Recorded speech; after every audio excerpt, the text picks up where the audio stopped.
Welcome to my channel, guys. So today I have Subaru Outback here to change front diff oil. So quickly, just that's the drain plug. It's a T70, um, and that's a level check plug.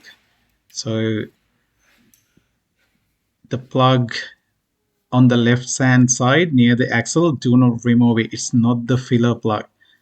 That's very important. So if you stand in back of the gearbox, face front part of the car, the filler plug is on your right hand side, near to the right hand side CV inner shaft.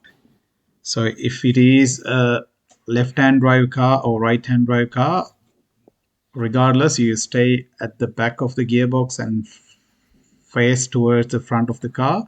The filler plug is on the right hand side inner CV. So use T70 and just removing the drain plug to remove drain the differential oil. So this is very important because if you remove the wrong filler plug and fill gear oil, and then you are damaging the CVT transmission.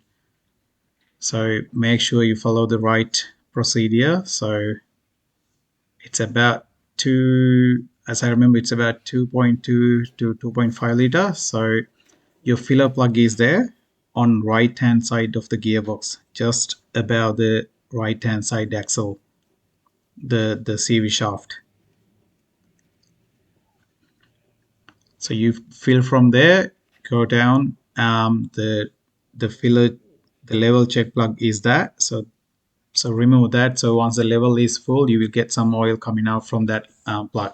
Or either way, or collect the draining oil and fill the same amount.